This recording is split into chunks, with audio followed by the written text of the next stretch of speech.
Welcome to the Natural Podcast of Selborne, hosted by Gilbert White's House and Gardens. I am Kimberly James, the collections manager here at Gilbert White's house. I love Gilbert White, but wish I knew a little bit more about the natural world he describes. So, every fortnight, we are taking a deep dive into Gilbert White's pioneering 1789 book, The Natural History of Selborne, to learn more about the natural world, both in the 18th century and today. We'll talk to some amazing experts and all become a little more Gilbert. Hello! It is our first ever episode today, which is very exciting. So before I bring on our first guest, I thought I ought to introduce myself, introduce Gilbert White, and introduce Gilbert White's House and Gardens, as well as the book that we will be discussing, The Natural History of Selborne. So, quickly, I am Kimberly. I'm the collections manager here at the museum, and I have a confession. Although I know a lot about Gilbert White and the world that he lived in, I don't know nearly enough about the natural world. My interest in all things nature has come from the last decade or so that I've been working here at the museum. So for me, this podcast is giving me the opportunity to ask all the questions that I want to naturalists, scientists, conservationists, and nature writers. Who was Gilbert White? Well, Gilbert White was a naturalist and a writer. His book, The Natural History of Selborne, was published in 1789 and it has never been out of print since. He lived in the village of Selborne, which is where we are today, for most of his life in the 18th century. He was a clergyman, a writer, a naturalist. He had a lifelong passion for the natural world, which we can see in his writing, not just in The Natural History of Selborne, but through his poetry, his letters, and his diaries. Gilbert White is often credited with being the father of ecology, and his work has inspired scientists, nature writers, and broadcasts for centuries. If you like watching nature documentaries like the sort that David Attenborough makes, if you like reading books about nature, you could argue that you have Gilbert White to thank for that. The Natural History of Selborne, which is the text that we will be deep diving into this podcast, has been in print for 237 years. It was written by White over a course of a few decades and is made up of edited but real life letters between Gilbert White and two other fellow naturalists, Thomas Pennant and Daines Barrington. The letters each discuss a subject that was close to Gilbert's heart, whether that was bird life, migration, earthworms, or the weather. In these pages, White is the first to identify the harvest mouse as a separate species. He also identified the nocturnal bat, and he noted the differences between three different types of warbler just through their song. It is a remarkable book and one that becomes more and more relevant as we become more and more alienated from the natural world around us, and as biodiversity continues to decline and our climate changes. Today we are starting from the very beginning. The advertisement, or to you and me, the introduction of The Natural History of Selborne, which was written on the 1st of January 1788, almost exactly a year before the book was published. Now, we're not going to read the letters per se in this podcast, so I very much recommend you read along as we go through, but we will be discussing the letters and we will have quotes from the letters interspersed through our discussion, so you can get a feel for the letter, even if you're not able to read the whole thing before the episode begins. But the advertisement, I wanted to include it because I think it's really special. I always get a sense of Gilbert White writing the advertisement, him writing that last sentence, putting his quill down, sighing, and knowing that after almost 2 decades, he had finally finished his book. What an amazing way to begin the new year. So, just like us starting the podcast in January, this seems like a fantastic way to start. And the advertisement symbolizes both the end of his writing process, but also the beginning of the book. So let's get started. I am so happy to introduce our first guest, the biographer and most recently biographer of Gilbert White, Jenny Uglow. Jenny Uglow writes on literature, art, and social history. Her books include award-winning biographies on Elizabeth Gaskell and George Eliot, William Hogarth, Thomas Bewick, Edward Lear, as well as group studies, including the Lunar Men and the Panoramic in These Times. Jenny Uglow is a retired editorial director of Chatto and Windus and former chair of the Council of the Royal Society of Literature. We are so grateful to have Jenny with us today. Jenny's latest book, A Year with Gilbert White, is an amazing insight into the world of Gilbert White, but very much his personality and his, the day-to-day life of Gilbert White is captured, I think, so beautifully in the book. I think it's time to bring on Jenny. This is from the advertisement, like the little preface to the Natural History and Antiquities of Selborne, where Gilbert White describes what he wants to do. And he writes, the author of the following letters takes the liberty, with all proper deference, of laying before the public his idea of parochial history, which, he thinks, ought to consist of natural productions and occurrences as well as antiquities. He is also of the opinion that if stationary men would pay some attention to the districts in which they reside and would publish their thoughts respecting the objects that surround them, from such materials might be drawn the most complete county histories, which are still wanting in several parts of this kingdom, and in particular in the county of Southampton. Well, thank you so much, Jenny, for being our first ever guest on the Natural Podcast of Selborne. Today, we're going to be discussing the advertisement of the Natural History of Selborne. And you've just written, I have it here, right on my desk, a new well, it's not really a biography, really, of Gilbert White, but it's an insight into Gilbert White's life through the lens of 1 year of his life. So I think my first question is, why Gilbert White? Well, I had read The Natural History of Selborne, which is a most wonderful book when I was young, and I put it aside. And then I started reading the journals that he kept for many, many years, which are fantastically vivid little glimpses of what's happening every single day, from the weather to the birds nesting to everything he sees. And I thought, this is a truly remarkable man. Yeah. So I think the why is in the subtitle of my book is the first great natural history writer. And that's the thing, in that he writes differently to anybody who'd gone before. He's writing in the mid 18th century, he lived from 1720 to 1793. And the great sort of movements in natural history at that time were in taxonomy and identifying species and describing plants and birds and so on, but just largely in the form of sort of lists or anatomical investigations. And he wanted to do something completely different, which he describes as he's going to write about the life and conversation of animals.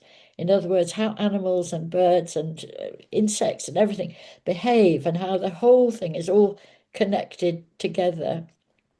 And I was thinking about when one of my grandchildren said, "Well, what's this about? You know, who is he?" Mm. And I said, "Oh, he's a naturalist." And She said, "Oh, you mean like David Attenborough?" And I thought, "Oh, no, no." And I thought, yes, actually, yes, because today we have a wealth of photographs, of films. We can put a camera inside an anthill. You can see on spring watch birds nesting and eggs hatching. And of course, in the 18th century, they didn't have that at all. So, what Gilbert White does is he uses words. He simply gives us the pictures. He can describe baby hedgehogs, what they look like, exactly the way that a house martin builds her nest. Mm. He can tell us how. It's a wonderful bit where he finds the skin of an adder which has been sloughed off in the field and tangled in the grass. And he says, obviously been taken off inside out, just like you take off a stocking or a lady's glove. And Yeah, you can see him. So it's because he's using letters partly, it's immensely human and humorous and vivid and tender, completely wonderful writing. So the why is to let people enjoy that all over again. absolutely. And what is it about the natural history of Selborne that is so important for readers today? I mean, it's a book that's almost 237 years old. I mean, not many books have been in print for that long. Why are people still printing it? Why are people still reading it? Right. Yes, that's a very good question. I mean, it has been in print, so they say, ever since it was published in 1789. And it took Gilbert White 20 years to write, because I think if you're writing about nature, there's always something to add, always something to do. And and today there are sort of several reasons that we read it. It's because it's written in the form of letters to his two fellow naturalists, Thomas Pennant and Daines Barrington. It's tremendously vivid. It's as if it's addressed to us. He can move from topic to topic. He can drop things and come back. He can answer questions. So there's nothing daunting or fussy or academic about it. It's Mm, very, very human. The second thing is really that because his great interest is in how everything reacts with everything else, how cows can stir up a pool and arouse the insects which feed the birds and the fish and so on. The whole of nature is connected.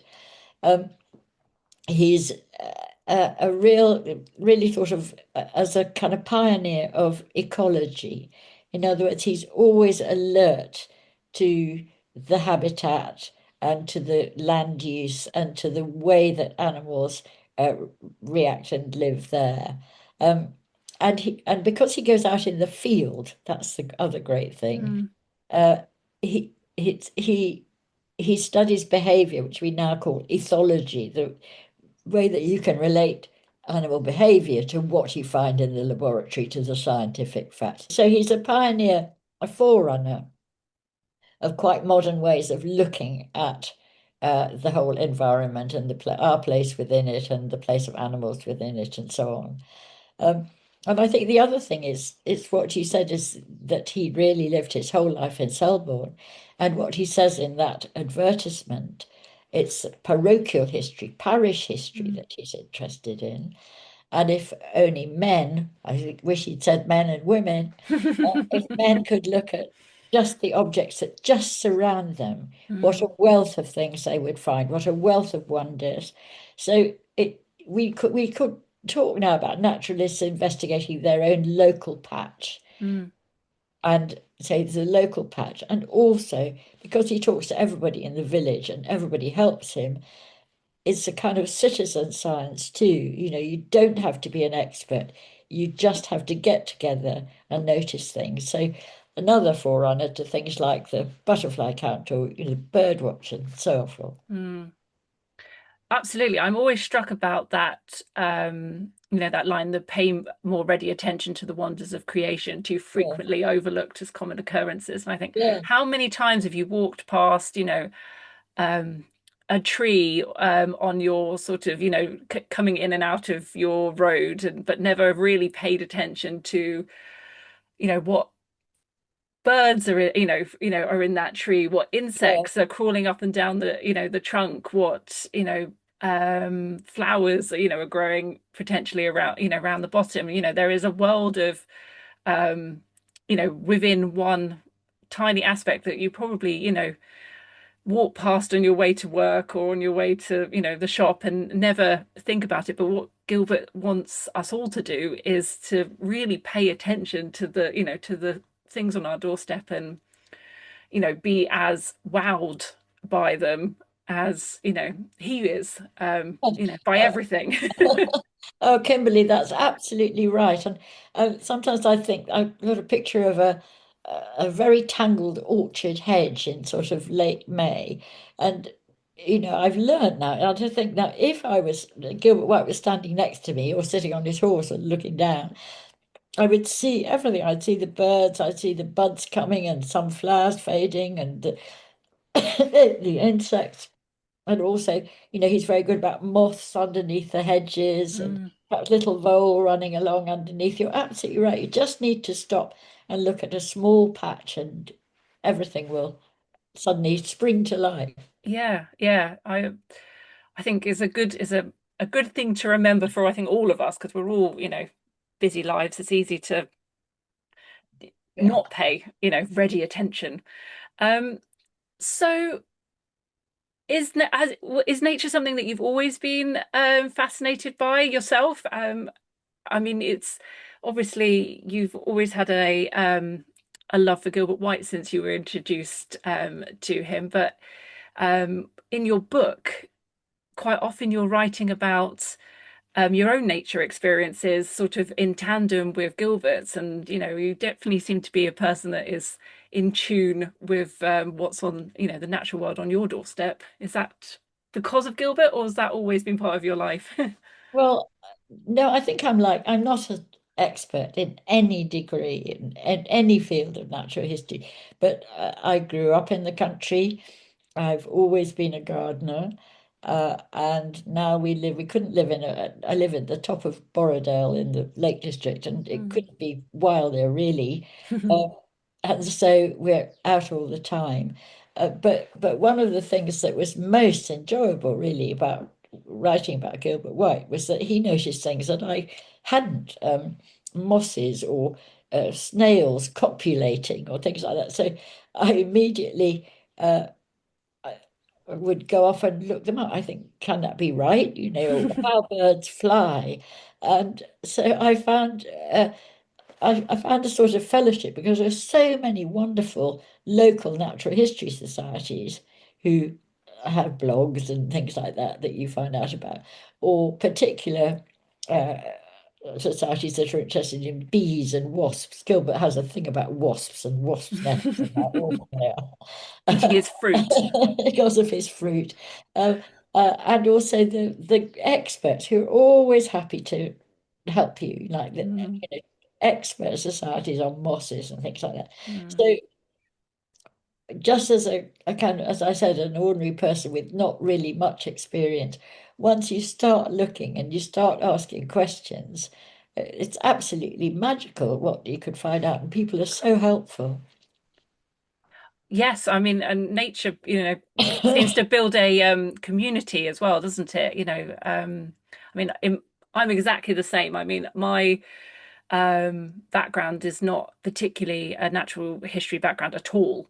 And working here has opened my eyes to nature and how much I don't know about the natural world in Yeah, particular. But what yeah, is always lovely is how, even within the museum, the volunteers will cluster, yeah, when something interesting occurs, and will, I mean, I've had volunteers come up up to my office to show me something particularly interesting to them. And it really does, it creates communities, and there's always somebody that you can ask, yes, exactly. to identify this or ask a question. So I completely agree with you there.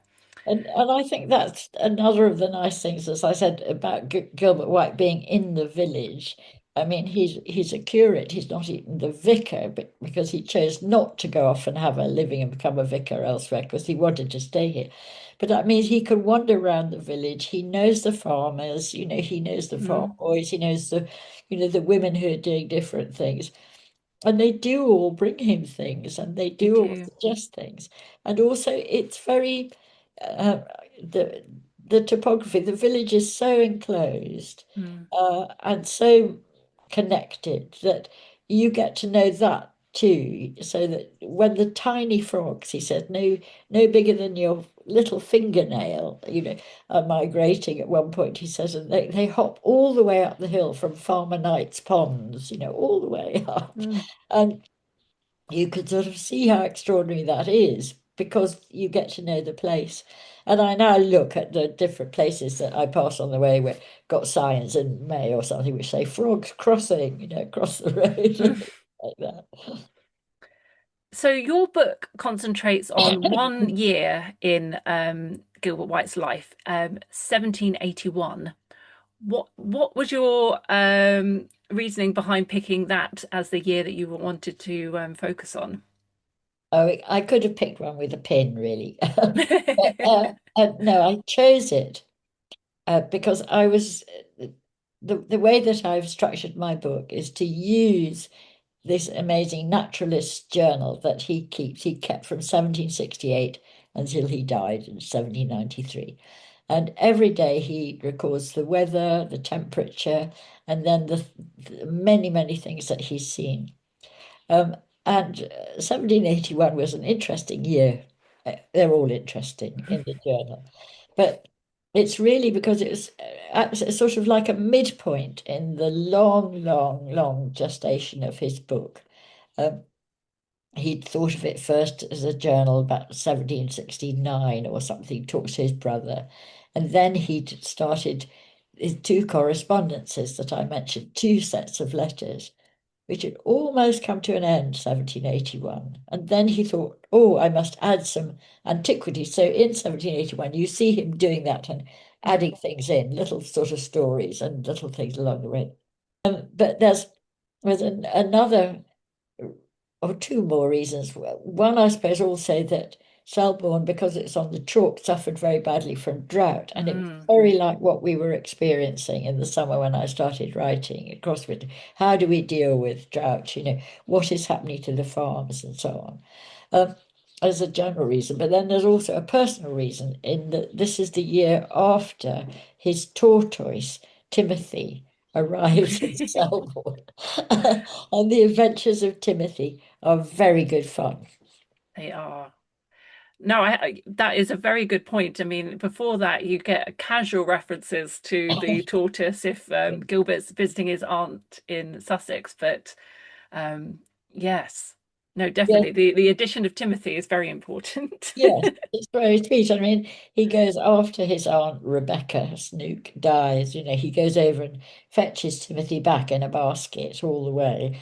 And he said Timothy resented the insult by hissing. But then he comes out and he marches around and sees the estate, and then he digs himself back in. Um, and it's a nice example of how Gilbert White worked as an observer and as a scientist, quite comically, in that this is obviously, he'd been bought, he reckons, 40 years ago for half a crown at Chichester in the Mm, market from a sailor. So is this species, what is this species like? So they measure him every year, they weigh him, and they test his dung and his urine, and they see how he sleeps and how he puts grass over it when it's too hot and goes down in the winter. Um, and then they have these experiments, they say, is the species amphibious? Aha. So poor Timothy gets dunked in a great tub of water, and it proves that the species is not amphibious. No. no. He walked on the bottom. He seemed quite out of his element, was much dismayed, things like that. I think that Uh, might be one of my favorite quotes in the whole journals that Timothy was much dismayed by the ex so And so it goes on. So you actually are, as so often in the book, but particularly with that one, you are with the family, as it were, Mm, as they investigating something that is close to them, and then they become very fond of him, and Mm. so it's a very, again, very warm human writing. It is absolutely, and I think that's one of the things I think you've captured so beautifully in the book is not just Gilbert White, the naturalist and the pioneer in natural history writing, but also the man who has his own sort of anxieties and Yeah, curiosities and his connection to his family and his friends and the yeah, just day-to-day life, which I think we can all relate to. But I think you captured him so well in that he's more than just the nature writer. He's indeed. a Yeah, very sort yeah, of yeah. three-dimensional, real, um, person who does get awfully, worried about events happening in London and, is, He can get flustered, can't he? And he's not yes, very good with money, and his brothers have to help him out and things like that. Yes, I mean, it's not me; it's all there. He tells yeah. us about his world, and he's much loved by all his family, and clearly by the village too. Yes, yeah, no, absolutely. I mean, I was so the advertisement that we've been sort of referring to was written on the 1st of January. And obviously, this podcast is coming out at the beginning of January. And obviously, your book Yeah, starts on the 1st of yeah, January. And so I was sort of thinking about this earlier, going, one, accidental good, timing and linking.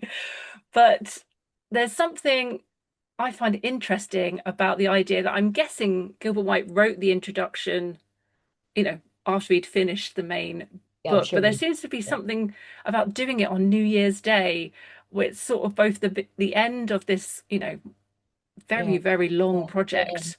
I mean, it took him, a long time to complete the Natural History of Selborne, um, but also the beginning of a new year and a new Yeah. phase of, this is the year that, the book will, eventually go to the printers and it will be, Yeah.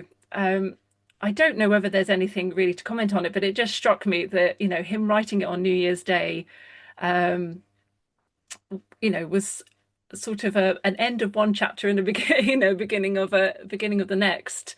Uh, Yes, I think it is. I think um, it's sending it out into the world, isn't it? mm, So it's the start of a new year, and here it's been close to me. Here you are, and he has to make it quite serious, as it were, and mm, a serious declaration. He knew he was doing something new, um, but so yes, I think it is. I think New Year's Day is not it's not just by chance. I think mm. today, right, the new year, out you go. Yeah, yeah.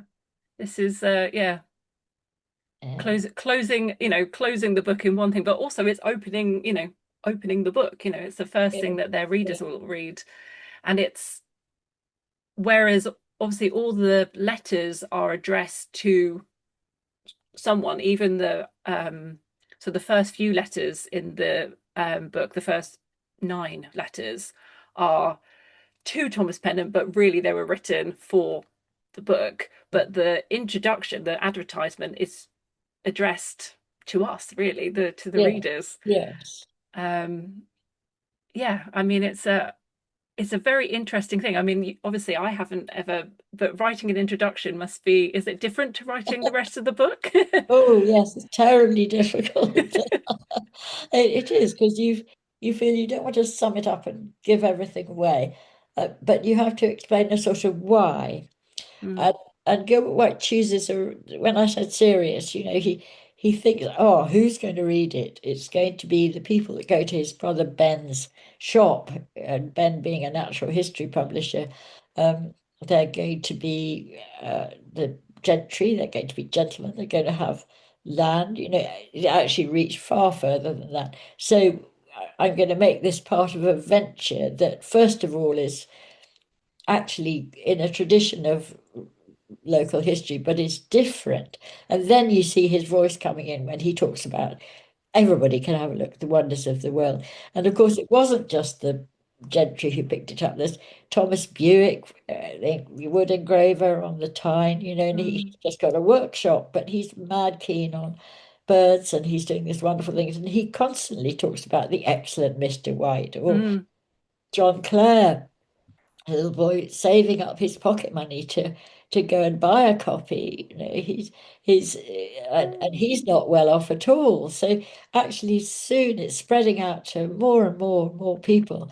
But I think the advertisement though does just send it out as a really important piece of work.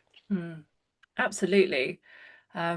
It brings me to mind, I could be misquoting horribly here, but I think that Gilbert White likens the book being sent off, the publication day, to being somewhat akin to being sent to the headmaster's office, not Oh knowing whether yeah, you're going to be punished or praised, yeah, which yeah, I think is the most fantastic analogy for yeah. sending your book out into the world. Yeah, he does. He says to his friend John Mulso, he's as nervous as a schoolboy, exactly that. And he doesn't know what's going to happen. And then he No. is terribly pleased when it does go out, and he writes to another friend that copies have been sent to France and one Mm. copy's gone to China, so he's very chuffed. Absolutely. And I mean, I often think about what he obviously he died, only a few years after the book was published, but would he have ever imagined that A, we'd be still talking about it, this 230 odd years, on, but Yeah, also that it would be a book that's published in several different languages and is the inspiration for so many different nature writers and broadcasters. I mean, it's yeah, a yeah. huge legacy he has. He does. He did. I mean, I think for um, the Victorians saw it more looking back to pre-industrial England as a sort of Eden, a kind of Mm, secluded place. Um, but even then, people like Charles Darwin, I think, and Secord in her lovely edition of it quotes a lot of people at the back. And Charles Darwin, who was a schoolboy when he read it, said, after this, I began to look patiently at birds and keep notes, and I began to wonder why every gentleman is not a bird watcher, things like that. It's mm, really enabling. And then one of his modern editors, to a 20th century editor, said, he's the person that started us all bird watching, so mm. I think that if he'd thought that that was going to be his legacy, he'd have been thrilled. Yeah, absolutely. Yes, and I mean he pops up all the time. In a Charlotte Bronte writes a list of authors for Ellen Nussey, and under Natural History, Gilbert White pops up. Oh, yeah, And so I always like the idea that, the Brontes were yeah, reading yeah, Gilbert yeah, White, yeah. and um, I, even modern naturalists. We were many years ago speaking to Chris Packham, and he said about how his biology teacher introduced him to Gilbert White when he was 12. He yeah, has an amazing legacy, which all stems down to this one first, the first bit that people oh, read, yeah, this yeah, advertisement. lovely. So obviously, in the advertisement, he's explaining how the book is both a natural history book, but also sort of an account of the antiquities of the village. And as you've said, your book covers the period where he's starting to work on this Yeah, antiquities section.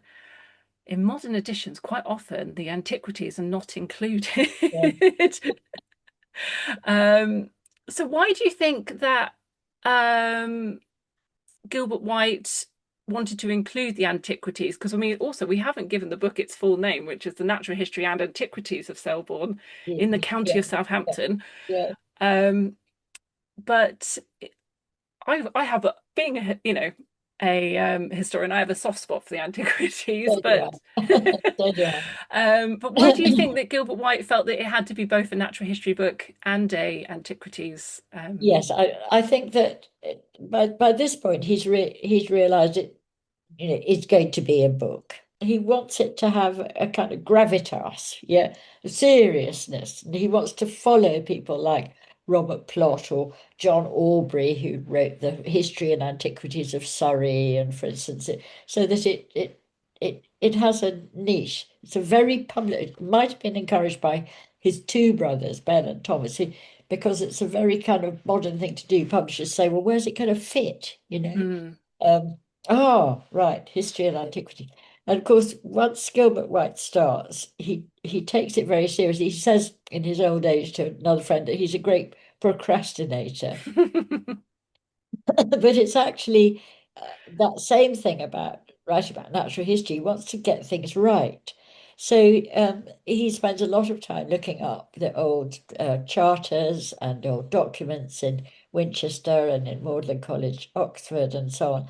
Um, and he does tell the history.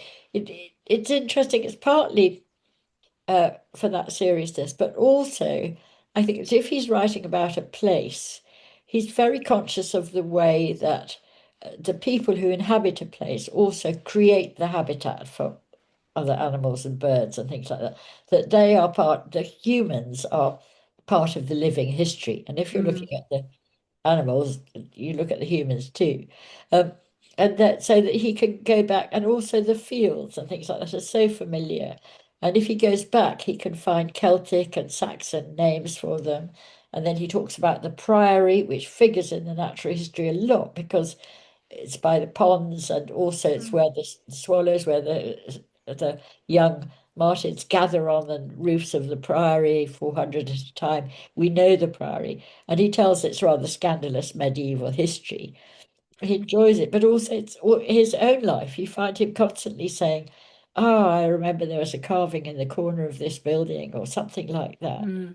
So it is full of Latin, and it's written in the form of letters, but rather like the first ones you mentioned, the letters aren't to anybody. Mm. It just gives him that form. Um, and I think they did add to it in a way, but I can absolutely understand why they've been left out later. And there's one interesting thing which you feel should be in the natural history, but is in the antiquities, which sums up what I meant about human and natural history together, and that's the yew tree, the ancient yew tree in Mm. Selborne Church, which he thinks even older than the church, and he talks about its history and its growing, and that the yew tree, in other words, the natural things, are as important as antiquities, Mm. markers of history, as the buildings themselves.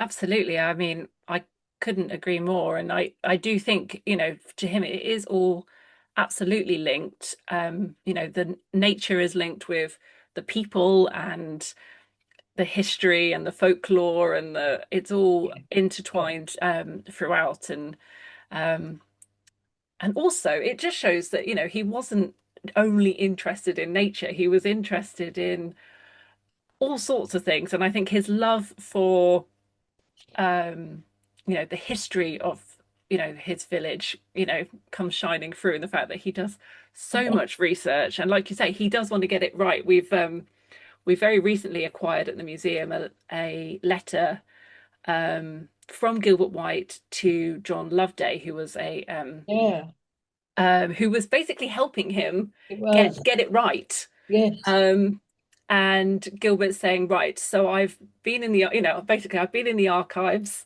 and I found this, but this doesn't really make that much sense yeah, to me. Can you please explain this? And I thought, the this was this, but the archives seem to suggest that that's not true. And interestingly, it must have been he must have been reciting it to his one of his nephews, probably his nephew Jack, because it's not in Gilbert's hand, yeah, but Jack's left gaps, and then Gilbert's written in the references yeah, from the letters because those are definitely in Gilbert's hand. yeah, But it just goes to show that it was very much a community effort, yes, to for the yeah. antiquities to be written. I think that he did. John Loveday was a bit older and had done, Mm, work himself. And there's the thing when Gilbert goes to Oxford, he calls in and sees him, and he was clearly fond of Gilbert, lent him books and things like that. But it does mm, show them definitely working together. And that sort of anxiety that you said. He doesn't feel anxious like that at all with regard to natural history. When he feels, Thomas Pennant has made a mistake, he's perfectly happy to say so. Uh, but history, he is more anxious. mm, But when you said about having other sides, of course, he had been to Oxford himself and his friends there, and he might even have stayed there and had an academic career because he wanted to mm, be provost of a college but failed to get elected. But his friends there, or his three close friends, were poets, and he wrote poetry himself. mm. Um, and there is that other side too, and you feel that kind of lyrical, poetic response, deep response to nature quite often in his writing.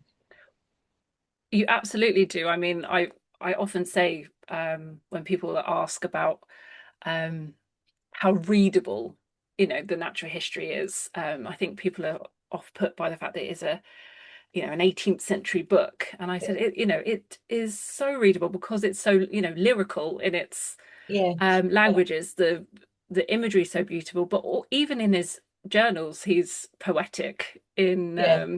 you know, Oh, yes, he is. Little tiny glimpses, like he says, yeah. ice bears, boys slide, or the woodlock hangs suspended in the air and sings all night, just little tiny things like that.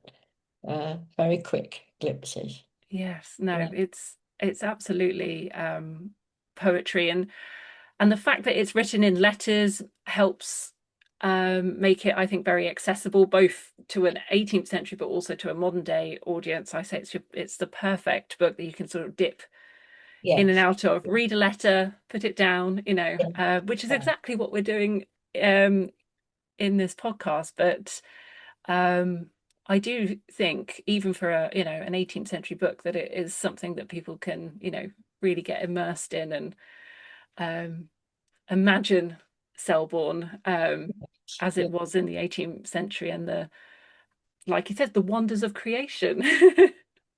Yes, absolutely. It is about the wonders of creation. And it's about, to finish, about not ignoring the very small. Mm, I think you said at some point, how could we all be more Gilbert?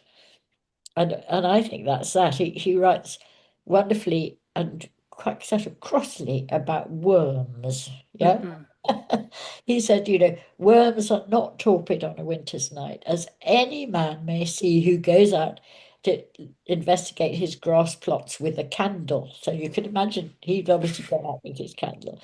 And then he said, we ignore them. But if worms were lost, there would be a despicable chasm in mm, nature, and how valuable they are for not just as food for birds and so on, but for boring and in making the soil pervious and so on. And he says he hopes, he thinks a monograph on worms would be a jolly good thing. And then, of course, there is one 100 years later, and that's Charles Darwin's last yeah, crop of worms. So I think it is that. I think it's not to ignore, like when we brush down spiders' webs and things like that. It's fine to brush them down. You don't actually want to live with them, but recognizing how extraordinary they are, mm, or all the little sort of bugs and bothers, and what you said about you know, going out of your front door, just looking at the grass by your feet and seeing yeah. what's there that's I think what Gilbert would like us all to do.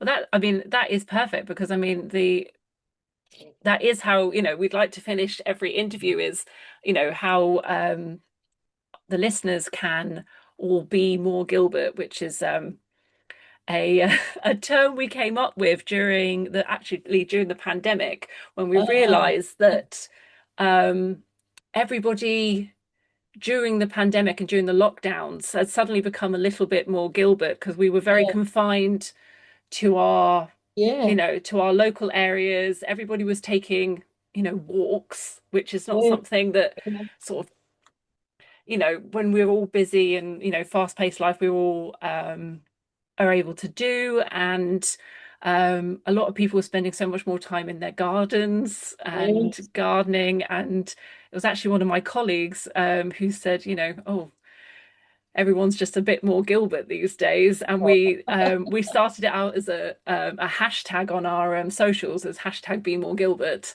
But it's sort of become our almost like our unofficial museum motto, is how can we all be more Gilbert?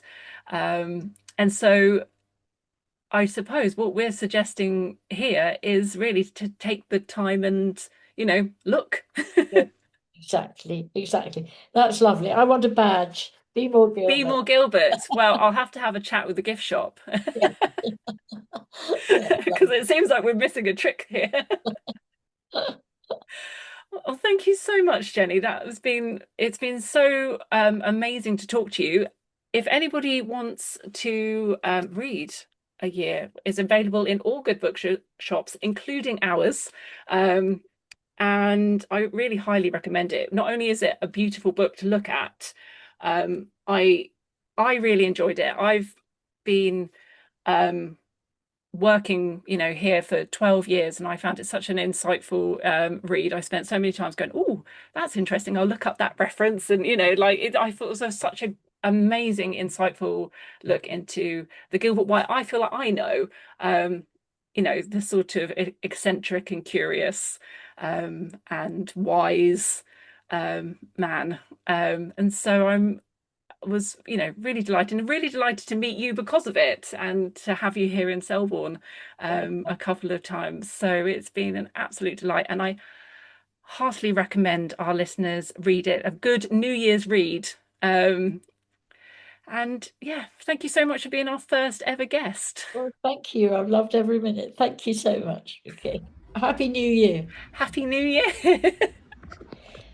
If the writer should at all appear to have induced any of his readers to pay a more ready attention to the wonders of the creation, too frequently overlooked as common occurrences, or if he should by any means, through his researches, have lent a helping hand towards the enlargement of the boundaries of historical and topographical knowledge, his purpose will be fully answered. This is the part of the podcast where I match the letter and the episode to something in our collection. And today's the first episode needed about 1.1 second of thought because the very thing that we're talking about is in our collection. We have the advertisement in our collection sitting on the table in front of me, which I think is just off camera, but we'll do some close-ups. It is 2 pages, front and back, in Gilbert White's beautiful handwriting. Very clearly at the top it says advertisement. You can see it's very, very neat. You can almost see that he's maybe used a rule and drawn out the lines because it is incredibly neat, and I think probably maybe neater than some of the manuscript is, which is another part of our collection and will definitely be featured in a future episode. It is interesting to me that the advertisement is separate to the main manuscript. I think probably this is an accident. This has just happened that it's somewhere in its history has become separate, and the main bulk of the book has been owned by one collector and the advertisement has been owned by another, and they've only come together in recent decades here at the museum. Actually, both came to us in the 1980s. The manuscript came to the museum in 1980, and then the same team that worked on that then found out that the advertisement was up for auction and worked really hard to make sure that this came to the museum as well just a few years later. So we went from having no parts of the natural history to all of the parts of the natural history of Selborne in a very quick succession. And I can't imagine how excited the curator must have been at the time to put her eyes on these probably for the first time. I think what I think about a lot with these is what we spoke about in the episode, and how this is the last thing that Gilbert White wrote for his book. This is January the 1st, 1788. He has spent the last few decades thinking about the natural history of Selborne, writing the natural history of Selborne, editing the natural history of Selborne, not his favourite job, and now it's done. He has put his full stop on the last point. So the full stop comes after Selborne, January the 1st, 1788, full stop. On New Year's Day, one chapter is closed. This very long chapter in his life of creating this book that's going to become a cornerstone in natural history writing, and on to the next very exciting chapter, 1788, the year that his book gets published. All of the items that we are discussing in our podcast episodes will go on display here at Gilbert White's House and Gardens for a limited time. I can't tell you exactly how long, because it all depends on the space in the cabinets and how it all works, but we will try and have them on display for as long as we can after the episode, so that you can come to the house and see the objects that we are discussing. And so come January, these will be on display properly, so when we open to the public for New Year's, you will be able to see them. I really hope you get to come and have a look and enjoy. Thank you so much to Jenny for agreeing to be our first ever guest.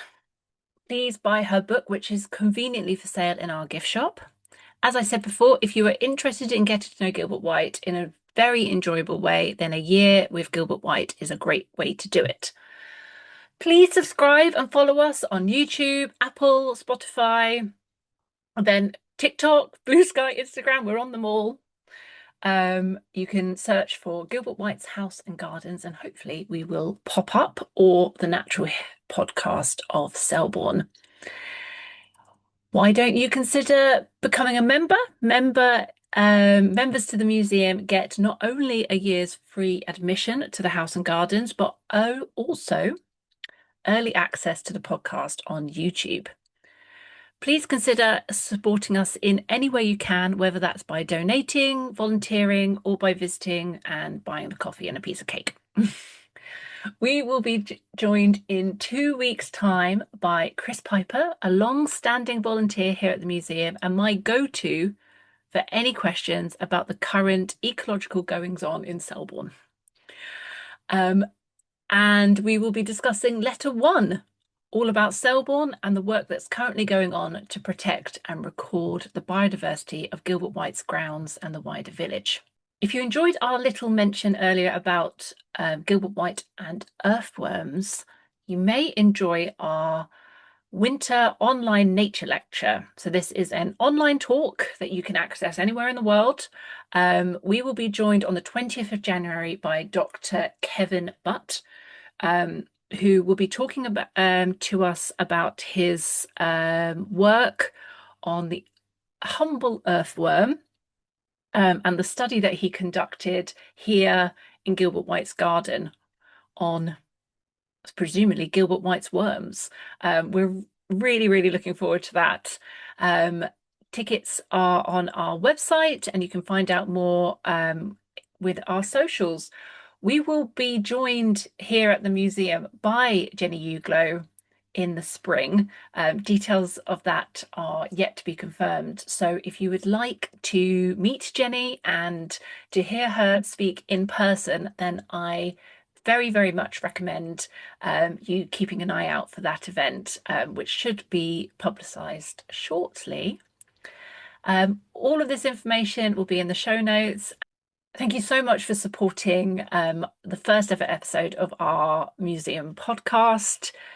We are so excited about what's to come. There are many, many letters to look at and to discuss, and so many different angles. I'm really, really excited about what's coming up, and hopefully you'll be able to read along and listen along, and we'll see you in a fortnight. So thank you so much. Bye bye.